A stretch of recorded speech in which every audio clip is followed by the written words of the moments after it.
Welcome to good study. दोस्तों, आज का सेशन आप सभी के लिए काफ़ी महत्वपूर्ण होने वाला है, क्योंकि आज के इस सेशन में हम रेलवे के प्रीवियस ईयर में अर्थात 1998 से 2020 तक जो जीके के क्वेश्चन पूछे गए थे उनको करवाने वाले हैं और ये उनका पार्ट 4 होगा। तो चलिए बिना देर करते हुए शुरू करते हैं। फर्स्ट क्वेश्चन है, बिंबिसार के समय में मगध की राजधानी कौन सी थी? राइट आंसर हो जाएगा option number A, Rajgriha. Bimbisara के समय में मगध की राजधानी कहाँ पर थी? राजगृह थी, और राजगृह को ही गिरिव्रज भी कहा जाता है। जैन ग्रंथ विविध तीर्थकल्प के अनुसार राजगृह नगर जो है ये 5 पहाड़ियों के बीच स्थित था, और ये 5 पहाड़ी कौन सब थे? विपुलगिरी, रत्नागिरी, उदयगिरी, सोनागिरी और वैभारगिरी। तो इन 5 पहाड़ी को एक बार रिपीट कर लेते हैं। नाम क्या है? विपुलगिरी, दूसरा नंबर रत्नागिरी, तीसरा उदयगिरी, चौथा सोनागिरी और 5वां वैभारगिरी। चलते हैं अगले क्वेश्चन पे। दूसरा क्वेश्चन है, मगध का कौन सा शासक बुद्ध का समकालीन था? मगध का कौन सा शासक बुद्ध का समकालीन था? राइट आंसर हो जाएगा option number C, Bimbisara. Bimbisara Buddha का समकालीन था। बिंबिसार ने बुद्ध के लिए किसका निर्माण करवाया था? बेलवन नामक बिहार का निर्माण करवाया था। बिहार का नाम क्या था? बेलवन। चलते हैं अगले क्वेश्चन पे। पंचमार्क सिक्का कहाँ चलता था? पंचमार्क सिक्का कहाँ चलता था? राइट आंसर हो जाएगा ऑप्शन नंबर सी, मौर्य काल में।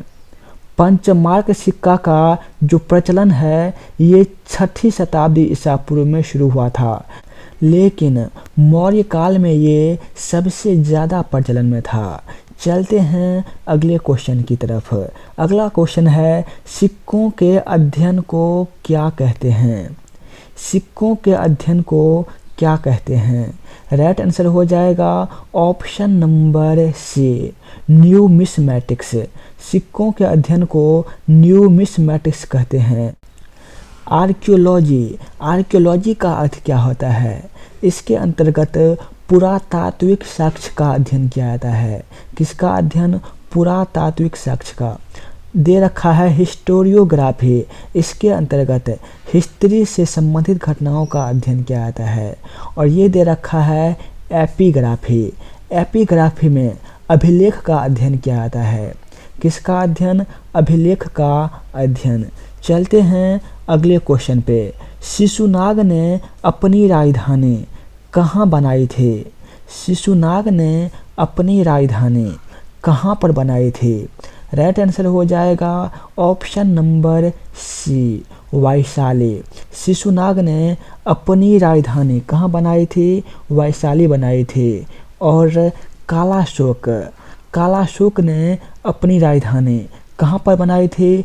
पाटलिपुत्र बनाई थी अपनी राजधानी। किसने बनाई थी? कालाशोक ने बनाई थी। चलते हैं अगले क्वेश्चन पे। प्राचीन काल में किस जनपद की राजधानी उज्जैन थी? प्राचीन काल में किस जनपद की राजधानी उज्जैन थी? राइट आंसर हो जाएगा इसका ऑप्शन नंबर ए, अवंती। अवंती की राजधानी कहाँ पर थी? उज्जैन थी। आधुनिक काल में जो मालाबार का क्षेत्र है वही प्राचीन काल में अवंती का क्षेत्र कहलाता था। और प्राचीन काल में अवंती 2 भागों में बटा था। एक था उत्तरी अवंती और दूसरा था दक्षिणी अवंती। तो उत्तरी अवंती जो था उनका राजधानी कहाँ पर था? उज्जैन था। और दक्षिणी जो अवंती था उनका राजधानी कहाँ पर था? उनका राजधानी था माहिष्मती। चलते हैं अगले क्वेश्चन पे। अगला क्वेश्चन देख लेते हैं। पटना शहर का पुराना नाम है, क्या है? राइट आंसर हो जाएगा ऑप्शन नंबर ए, पाटलिपुत्र। पटना शहर का पुराना नाम क्या है? पाटलिपुत्र। नेक्स्ट क्वेश्चन, अलेक्जेंडर ने भारत पर आक्रमण कब किया था? अलेक्जेंडर ने भारत पर आक्रमण कब किया था? राइट आंसर हो जाएगा इसका ऑप्शन नंबर ए, ईसा से 326 वर्ष पहले। कब किया था? ईसा से 326 वर्ष पहले किया था। और अलेक्जेंडर और एक राजा नाम था पोरस, उनके बीच युद्ध हुआ था। कहाँ पर हुआ था? झेलम नदी के तट पर हुआ था। और इस युद्ध को हाइडेस्पिज युद्ध के नाम से जाना जाता है। कब लड़ा गया था? 326 ईसा पूर्व में। चलते हैं अगले क्वेश्चन पे।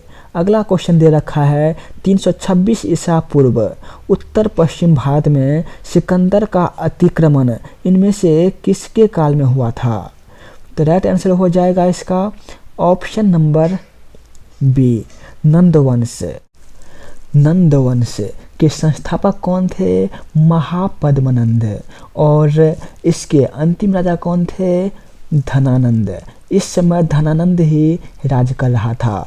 धनानंद को मारकर चंद्रगुप्त मौर्य ने मौर्य वंश की स्थापना करी थी। चलते हैं अगले क्वेश्चन पे। सिकंदर की मृत्यु कहाँ पर हुई थी?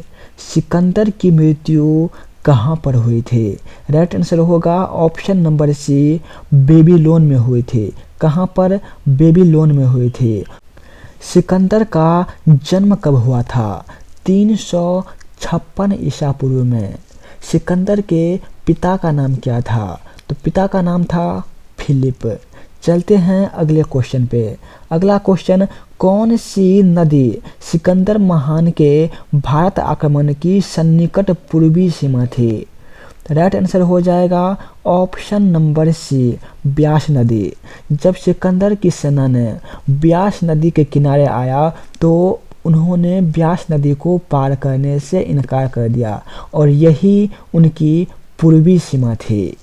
चलते हैं अगले क्वेश्चन पे। दोस्तों, यदि आप सभी को वीडियो पसंद आया हो तो चैनल को सब्सक्राइब करके बेल आइकन जरूर प्रेस कर दीजिएगा और एक लाइक तो जरूर कर दीजिएगा।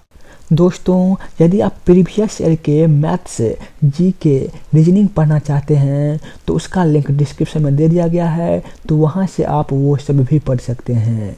धन्यवाद दोस्तों, आज का सेशन हम यहीं पर समाप्त करते हैं। जय हिंद।